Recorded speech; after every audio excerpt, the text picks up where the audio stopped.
সবুজবাগ থানা বিএনপির নেতৃবৃন্দ, মহিলা দলের নেতৃবৃন্দ, ওয়ার্ড বিএনপির নেতৃবৃন্দ এবং অন্যান্য অঙ্গ সংগঠনের নেতৃবৃন্দ, সবাইকে সালাম এবং শুভেচ্ছা জানাচ্ছি। স্বাধীনতা, সার্বভৌমত্বের প্রতীক ধানের শীষ, উন্নয়নের প্রতীক ধানের শীষ, বৈষম্যহীন ইনসাফের বাংলাদেশ গড়বার যে স্বপ্ন আমাদের নেতা জননেতা তারেক রহমান দেখেছেন, আর সেই স্বপ্ন পূরণে আমরা কাজ করে যাচ্ছি এবং কাজ করে যাব। আপনারা যারা এখানে আছেন, আপনারাই সিদ্ধান্ত নেবেন আপনারা কি সরকারি দলে থাকতে চান নাকি বিরোধী দলে থাকতে চান। সরকারি দল। যদি সরকারি দলে থাকতে চান তাহলে ধানের শীষের কোনো বিকল্প হতে পারে না। আর যদি মনে করেন যে আমি অতীতের মতো করেই নির্যাতনের শিকার হব, ক্রস ফায়ারের শিকার হব, বাড়িতে ঘুমাতে পারবো না, আমার নামে গায়েবী মামলা হবে, তাহলে আপনারা ধানের শীষের বাইরে যেতে পারেন। আজকে ধানের শীষটা এত বেশি গুরুত্বপূর্ণ হয়ে পড়েছে, 17 বছর যখন আমরা ভোট দিতে পারিনি, সেই ভোটের সংস্কৃতিতেই আমরা অনেকে ভুলে গেছি। যারা নতুন প্রজন্ম তারা এখন পর্যন্ত তারা ভোট দেওয়ার সুযোগে পায়নি। ভোট কিভাবে দিতে হয়, কিভাবে ব্যালট ভাঁজ করতে হয়, সেই বিষয়গুলিও তারা এখন পর্যন্ত ঠিকমতো জানে না। তো কাজে আমরা যে ট্রেনিংয়ের ব্যবস্থা করেছি সেইভাবে আমরা চেষ্টা করে যাচ্ছি বাংলাদেশটাকে রক্ষা করবার জন্যে, গণতন্ত্রকে রক্ষা করবার জন্যে, আইনের শাসন, দুর্নীতিমুক্ত বাংলাদেশ গড়বার জন্যে বিএনপির যেই উদ্যম আছে, যেই স্বপ্ন আছে, যেই স্বপ্ন বিএনপি আজকে লালন করছে, সেই স্বপ্ন পূরণে আপনারা সকলে মিলে যদি কাজ করেন তাহলে ইনশাল্লাহ সেই স্বপ্ন পূরণ হবে। আমি হাবিবের বিষয়ে 1 মিনিট বা 30 সেকেন্ড কথা বলি। জননেতা হাবিবুর রশিদ হাবিব এই অঞ্চলের সন্তান, অর্থাৎ মাদার টেকের সন্তান। আমি এখন মাদার টেকে দাঁড়িয়ে কথা বলছি। আমাদের 13টি ওয়ার্ড আছে, সম্ভবত 170টি কেন্দ্র আছে। 170টি কেন্দ্রের মধ্যে আমরা সবচাইতে বেশি প্রাধান্য দিতে চাই মাদার টেকের কেন্দ্রগুলোকে। এই জন্যই দিতে চাই, এটা যেহেতু হাবিবুর রশিদ হাবিব সাহেবের এলাকা, এখানে বিপুল ভোটে আমাদেরকে জয়লাভ করতে হবে, নাইলে বিভিন্ন মানুষের কাছে আমাদেরকে খুনসুটি শুনতে হতে পারে। এই ক্ষেত্রে আমাদেরকে সর্বোচ্চ সতর্কতা অবলম্বন করতে হবে। হাবিবুর রশিদ হাবিব আমাদেরকে সম্মান দিয়েছেন, ভালোবাসা দিয়েছেন নিঃসন্দেহে। আগামী 12ই ফেব্রুয়ারি সেই সম্মান আর ভালোবাসার প্রতিদান আমরা দেওয়ার জন্য প্রস্তুত আছি কিনা? ইনশাল্লাহ ধানের শীষে ভোট দিয়ে হাবিবুর রশিদ হাবিবের গলায় মালা দিয়ে আমরা আনন্দ মিছিল করতে চাই এবং সেখানে সকলে মিলে আমরা অংশগ্রহণ করতে চাই। সমস্যা নিয়ে কথা হয়েছিল।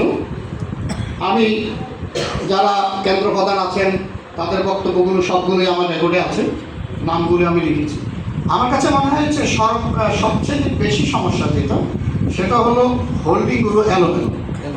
অর্থাৎ আমাদের এই মা বোনেরা, আমাদের বোনেরা, আমাদের ভাইরা ওই একটা হোল্ডিং 313 পেলে 314 জন্য আবার তাদের 2 কিলোমিটার হাঁটতে হয়, যার প্রেক্ষিতে তারা একটা ভোগান্তির মধ্যে শিকার হচ্ছেন।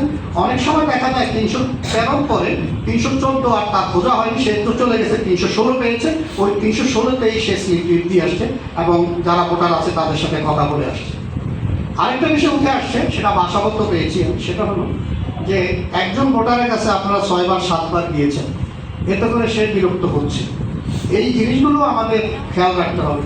আমি ভালোর জন্য করতে গিয়ে যদি খারাপ হয় সেটাও তো ঠিক হবে না, যেহেতু আমাদের প্রতিপক্ষ আছে, সেই কারণে আমাদেরকে এগুলি নজরে রাখতে হবে। গণ-অভ্যুত্থান পরবর্তী সময়ে নতুন প্রজন্মের চিন্তাভাবনা একটু ভিন্ন আছে, তাদের চিন্তাভাবনার সাথে তাল মিলিয়েই কিন্তু আমাদেরকে সামনে অগ্রসর হতে হবে। গতানুগতিক ধারার রাজনীতিটা এখন আর বাংলাদেশে নাই, এখন আর সেই রাজনীতিটা বাংলাদেশে চলবেও না। আরেকটা বিষয়, আমার বোনেরা ভাইরা, যখন আপনারা কোনো বাসায় যান সেটা খেয়াল রাখতে হবে, এটা কি এখন নামাজের সময় কিনা, এটা কি এখন ঘুমানোর সময় কিনা।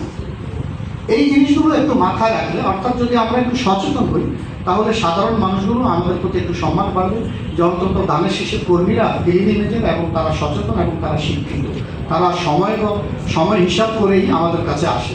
কে কয়বার দিয়েছে সেই বিষয়গুলি আমাদের নোটে যদি নিতে পারি তাহলে আমরা সেভাবে কাজ করি। আর হলো এজেন্টের বিষয়, যারা এজেন্ট আছেন, পুলিং এজেন্ট, আমি তাদেরকে বাংলাদেশ সেনাবাহিনীর সদস্য মনে করি। যদি সেনাবাহিনীর মতো ভূমিকা পালন না করতে পারেন তাহলে কিন্তু আমাদের ক্ষতিগ্রস্ত হওয়ার সম্ভাবনা আছে।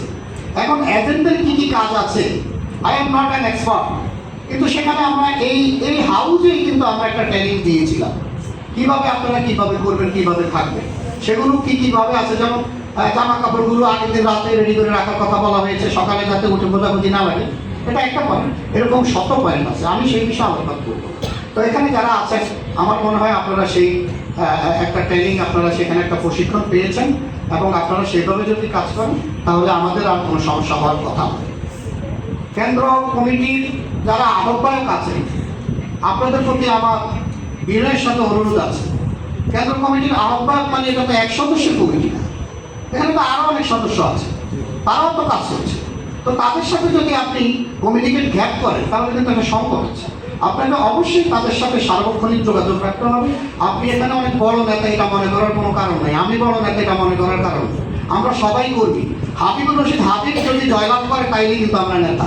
হাবিবুর রশিদ হাবিব যদি ভালো না করে তাহলে তো আমাদের কর্মীর খাতাও নাম থাকে না। তো কাজে আমাদেরকে সেভাবে কাজ করতে হবে।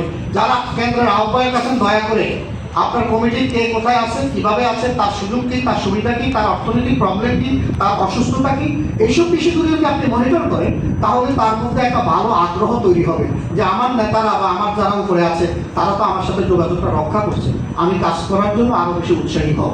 এই বিষয়গুলি আপনারা একটু খেয়াল করবেন। আর একটি কথা আছে আমার, সেটা হল ওয়ার্ড বিএনপি অবশ্যই যে কেন্দ্র কমিটিগুলো আছে সেগুলো অবশ্যই মনিটরের দায়িত্ব পালন করবেন। কোথায় কাজ হচ্ছে, কোথায় হচ্ছে না, কারা ভালো করছে, কারা খারাপ করছে না, এই বিষয়গুলি ওয়ার্ড বিএনপির দায়িত্ব আছে। সেই ক্ষেত্রে ওয়ার্ড বিএনপির ক্ষেত্রে কিন্তু আপনারা অনেক কষ্ট করেন, অনেক পরিশ্রম করেন, নিঃসন্দেহে থানা বিএনপি যারা আছেন তাদের সাথে অবশ্যই সমন্বয় করবেন। এই কথাগুলি আমি অতীত থেকে বলে আসছি। আমি এইভাবেই বলতে চাই, থানা বিএনপিতে যারা আছেন তাদেরকে যদি আমি সম্মান না করি আমাকে তারা কালকে কিন্তু সম্মান করবেন। আজকে তারা ওয়ার্ড বিএনপিতে আছেন নেতৃত্ব, আগামী দিন কিন্তু আপনার থানা বিএনপি নেতৃত্বে যাবেন। তো কাজে আপনাদেরকে এই বিষয়গুলি মাথায় রাখতে হবে।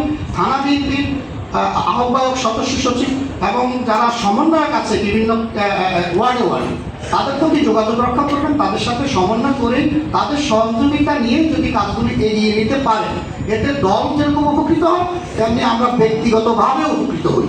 সবাইকে ধন্যবাদ জানাই। আমি আর বক্তব্য বাড়াচ্ছি না, সময় অনেক হয়ে গেছে। আর 7 তারিখের সমাবেশের কথাটা, সেটা হলো এই সমাবেশটা আমাদের শেষ সমাবেশ।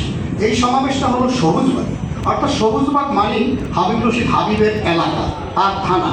সেই সমাবেশটা হতে হবে অন্য 2টা সমাবেশের চাইতে আরও বেশি গর্জিয়াস, আরও বেশি লোক সমাগম। সেদিন অবশ্যই আমরা কারো দিকে তাকাবো না, আমি আমার স্বার্থে হাবিব রশিদ হাবিবের এই সমাবেশে যোগদান করব। ওই যে আমাদের কাজীবাবু বলছে আমরা প্রত্যেকেই হাবিব হয়ে যাব। আজকের যে অবস্থা, আগামী দিনে যদি আমাদের পিঠ বাঁচাইতে হয়, আমরা যদি গণতন্ত্র রক্ষা করতে হয়, আমি যদি আমাকে সেট করতে হয় তাহলে আমার স্বার্থেই তো আমাকে ধানের শীষে ভোট দিতে হবে। এই মনোবৃত্তি যদি তৈরি করেন তাহলে ধানের শীষ কয়েক লক্ষ ভোটের ব্যবধানে ইনশাআল্লাহ ঢাকা নয় পাস করবে। আমি আর বক্তব্য বাড়াচ্ছি না, বিরক্তির কারণ হতে পারেন। সবাইকে আন্তরিক ধন্যবাদ জানিয়ে আমি আমার বক্তব্য শেষ করছি। সবাই ভালো থাকুন। আসসালামু আলাইকুম ওয়া রাহমাতুল্লাহ।